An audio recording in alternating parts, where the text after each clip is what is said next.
Welcome friends, প্রত্যেককে স্বাগত আমাদের ইউটিউব চ্যানেলে। যে সমস্ত ভিউয়ার্সরা প্রথমবার চ্যানেলটি দেখছেন তারা অবশ্যই চ্যানেলটিকে সাবস্ক্রাইব করে দেবেন এবং চ্যানেলের পাশে থেকে বেল আইকনটি প্রেস করবেন, যাতে এই ধরনের খবরাখবর সবচেয়ে আগে সবচেয়ে দ্রুত আপনার কাছে পৌঁছে যায়। তো আজকে চাকরি বাতিল মামলার ক্ষেত্রে 32-এ যে প্রাথমিকের চাকরি বাতিল মামলা হয়েছিল, যেটা সিঙ্গেল বেঞ্চ বাতিল করে দিয়েছিল, সেটার ডিভিশন বেঞ্চে আজকে হিয়ারিং ছিল।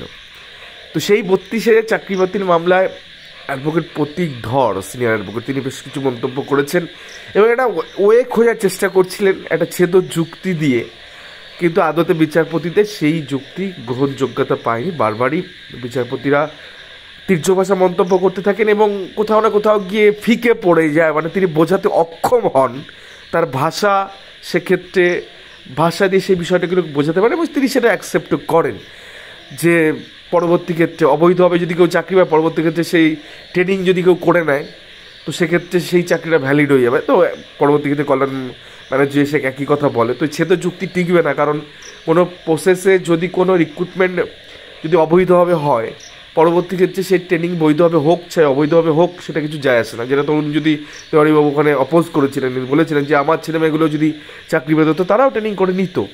আজকে 2009-এর ক্ষেত্রে কী হচ্ছে আপনার প্রত্যেকেই জানেন। তো ওই ব্যাপার খুব একটা বিচারপতিদের খণ্ডপাত তারা করেনি এবং শুনতে চাননি, ব্যাপারটা ইগনোর করেছে ব্যাপারটাতে।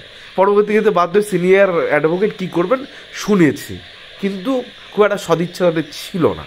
যাই হোক, চাকরির পথ কী করে খুঁজে দিলেন অ্যাডভোকেট প্রতীক ধরবাবু, সেটা একটু আপনাদের বলো। তার আগে 2-এর L, যেখানে পরিষ্কার বোর্ডের গেজেটে উল্লেখ রয়েছে যে প্যানেল পাবলিশ করতে হবে, বোর্ডকে প্যানেল পাবলিশ করতে হবে, ডিপিএসসিকে নয়। তার কারণ এই টাইমে কিছু অ্যামেন্ডমেন্ট এনে কিছু সাচ পরিবর্তন করা হয় এবং পরিষ্কার লেখা আছে 2-এর L যে বোর্ড শুড বি পাবলিশড, বোর্ডকে পাবলিশ করতে হবে। 20টা জেলার প্যানেল বোর্ড পাবলিশ করতে হবে। এবার রিলেট করুন, ডিপিএসসি কী টানিয়েছে, হটেবা ডিপিএসসির সামনে টানালো কি টানালো সেটা পরের কথা। বোর্ড কোনো দিন ওয়েবসাইটে দিয়েছে, বোর্ড কোনো দিন মানে এপিসি ভবনের সামনে 20টা জেলার প্যানেল টানিয়েছে, টানায়নি। তাহলে এক্ষেত্রে প্যানেল পাবলিশই হয়নি, প্রকাশই পায়নি, তাহলে কিসের ডেড, কিসের? সুপ্রিম কোর্ট একাধিক জাজমেন্ট সাইটেশন করছিলেন যে প্যানেল এক্সপায়ার। আরে প্যানেল এক্সপায়ারটা হবে কী করে? যার জন্ম নেই তার মৃত্যু কী করে হবে? কোনোদিন তো বিচারপতিদের মাথায় গেঁথে গেছেন, দুই বিচারপতিদের মাথায়, যে প্যানেল কোনোদিন পাবলিশ হয়নি তাহলে মরবে কী করে? যার জন্ম নেই তার মৃত্যু নেই। তো সেই জায়গা থেকে ডিল অফ কন্ডোনেশন পুরো চুরমার হয়ে যাবে জায়গাটা। এবং তার থেকে বড় কথা, তরুণজ্যোতি আজকে বলেছেন যে 28/11/2022 থেকে ফার্স্ট টাইম ব্রেকআপ এসছে। তো তারপরে 1 বছর মামলা করার জায়গা থাকে এবং 29 তারিখে যে নোটিফিকেশন এসছে যের মধ্যে এরর আছে, তো সেটা রেকটিফিকেশন হবে। আমি তো বলবো এখনও মামলা করাই যাবে, কারণ জায়গা রয়েছে। তো কী করে আপনি একটা লিস্ট দিচ্ছেন, 12 অথরিটি একটা লিস্ট প্রকাশ করে বলছেন এটার মধ্যে ভাই নিয়ম আছে, এটার মধ্যে তোমার এরর রয়েছে, সেই লিস্ট আজও কারেকশন হয়নি, তাহলে এটা নিয়েই তো মামলা হওয়ার কথা।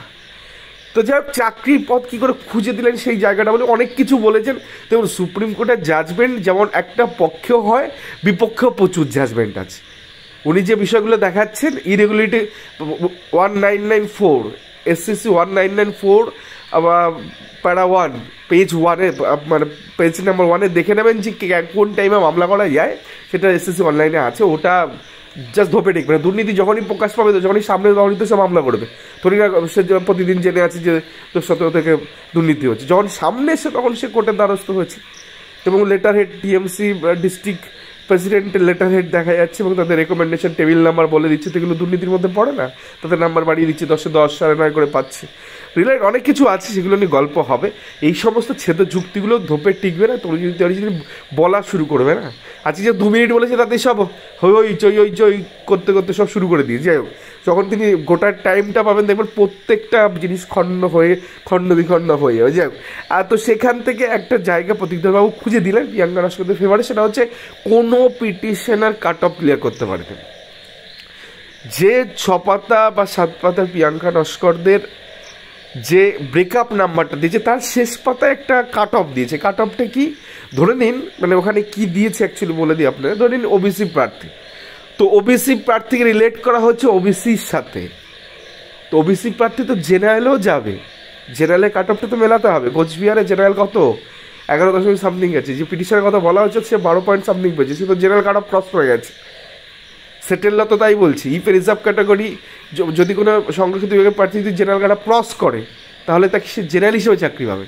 তো একজন সংরক্ষিত বিভাগের প্রার্থী দু জায়গায় কম্পিটিশন করবে, একটা জেনারেল ক্যাটাগরি, যদি সেখানে না হয় তাহলে নিজের ক্যাটাগরি। আর এক্ষেত্রে কমিউনাল রিজার্ভেশন প্রতিবাবু দেখিয়ে দিলেন, মানে ওই জায়গাটাতে ধরার দরকারই ছিল না, কোথায় কি আছে বিচারপতিদের নজরে এনে দিলেন। এরপরে জাস্ট তরুণবাবু ওখানে এসে একটু ক্লারিফিকেশান দিয়ে দেবেন যে স্যার শুধুমাত্র ওবিসি টু ওবিসি আপনি ট্যালি করছেন কেন, ওবিসি টু ওবিসি ট্যালি করার আগে ওবিসি টু জেনারেল ট্যালি করুন, জেনারেলের নাম্বার হচ্ছে এই 11 আর পো পেয়েছে 12, কেন চাকরিটা হবে না তার? 8 বছর কেন বাইরে থাকবে? মালদায় কথা বলেছেন, দেখাচ্ছে সেখানে 18-16 পেয়ে চাকরি হয়নি। আরে 10.25 টু জেনারেল কাট অফ মালদায়, সেটাকে ট্যালি করবে। হ্যাঁ, গল্প তো অনেক আছে, যে জায়গাটা ধরিয়ে দিয়ে গেলেন আগামী দিনে এই প্রিয়াঙ্কা রাও সেখানে 139 কাট অফ ক্লিয়ার করেছে, এবার 82,000 কত হয় সেই সংখ্যাটা একবার ভেবে দেখুন, বিচারপতিদের মাথা খারাপ হয়ে যাবে যখন এই জিনিসটা সামনে আসবে। খুব ছেদ যুক্তিগুলো আজকে পেশ করছিলেন, সময় নিয়ে নিলেন এই মধ্যে কথা। বঞ্চিতদের তো আর প্রতিদিন স্যালারি হচ্ছে না, প্রতিদিন তাদের কিছু আসছে না, বরং যাচ্ছে, যতটা হিয়ারিংয়ে যাচ্ছে তত তাদের কস্ট এখানে করতে হচ্ছে, তাদের পয়সা করে দিতে হচ্ছে হিয়ারিং পারপাস। তো সেই জায়গা থেকে সময়টা নিয়ে নিলেন, হজবরলার জিনিসগুলো বললেন, যেটা কিন্তু একটা পয়েন্টও ধোপে টাকার মতন নয়। যে জায়গাগুলো কথা বললেন প্রত্যেকটার এনকাউন্টার আছে, প্রত্যেকটা বিপক্ষে ডকুমেন্ট রেডি আছে। যখনই তরুণজ্যোতি বাবু বা বিকাশ রঞ্জন স্যার বা সিদ্ধস্বামী বাবু এনারা দেবেন জিনিসটা কুমারজিৎ তেওয়ারি বাবু, তখন দেখবেন এগুলো ধোপে টিকবে না, বেশিক্ষণ লাগবে না, 40 থেকে 50 মিনিট যদি একটা না বলেন সব চলে যাবে, কিছু নেই এর মধ্যে। কি করবেন? টাকা নিয়েছেন ক্লায়েন্টদের কাছ থেকে, বলতে হচ্ছে, স্টাবলিশমেন্ট করা যাচ্ছে না, বিচারপতি বিরক্ত হচ্ছেন, বিচারপতিরা বিরক্ত হচ্ছেন, তারপরেও জোর গলায় বলতে হচ্ছে, কারণ বুঝিয়েছেন। এবং সবথেকে বড় কথা, তিনি গোটা বিষয়টা সম্পর্কে জানেনই না। তার কারণ হচ্ছে কী করে ওই ব্রেকআপ, মানে কী করে ভ্যাকান্সি প্রজেকশন যেটা ছিল না প্রত্যেকটা ডিস্ট্রিক্টে, সেখানে ক্যাটাগরি কটা মাদার ক্যাটাগরি সেটাই তিনি জানেন না। তিনি বলছেন অনেক অনেক ক্যাটাগরি হয়।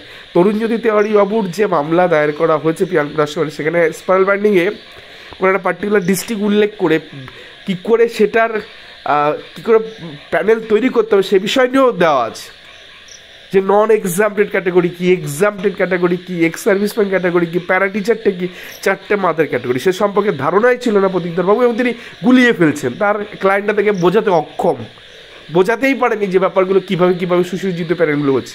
অ্যাকচুয়ালি একটা প্যানেল যদি থাকে সেটার সাথে রিলেট করলে বোঝা যেত, কিন্তু তাদের কাছে তো প্যানেল নেই। ক্যান 9-এ প্যানেল আছে, একটা মিলিয়ে দেখবেন যে কী করে প্রাথমিক শিক্ষা পর্ষদ এই জিনিসগুলো করেছে, এসএবাসী কোম্পানি করেছে।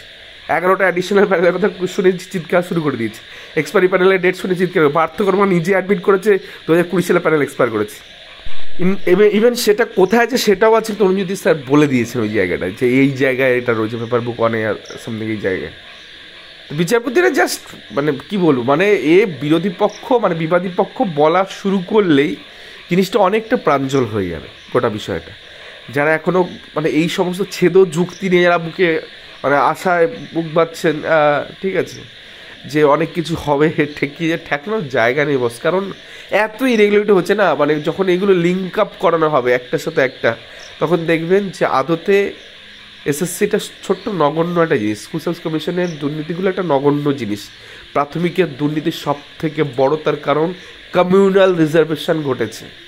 ভাবতে পারছেন কোনো একটা ক্যাটাগরি প্রার্থী সে আনরিজার্ভ সিটে সে যেতে পারবে না, কারণ এসসি বলে ধরুন 700টা সিট, আমি একটা ছোটো উদাহরণ দিয়ে বোঝাই, জেনারেলে 500টা সিট আছে, এসসিতে 200টা সিট আছে।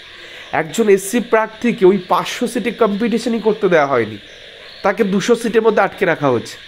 প্রত্যেকটা ক্যাটাগরি প্রার্থীকে, সে 90 ক্রস করুক চাই না করুক, তার বয়স বেশি হোক বা কম হোক, সমস্ত প্রার্থীদের কী করা হচ্ছে ওই 200টা সিটের মধ্যে রাখা, মানে আপনি এসসি হলে 200 সিটে কম্পিটিশন করবেন, জেনারেল হলে 500 পাবেন সিট, এসসি হলে 200 পাবেন।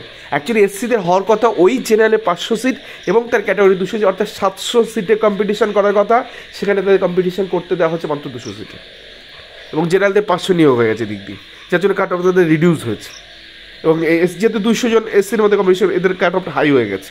তো এটা রিক্রুটমেন্ট হতে পারে না, এটা তো যে কোনো অবস্থায় ধরা পড়লেই বিচারপতিদের আর কোনো পয়েন্ট লাগবে না যেখানে গিয়ে এই প্যানেলটাকে বাতিল বা পিটিশনারদের চাকরি একটা রাস্তা করে দেবেন।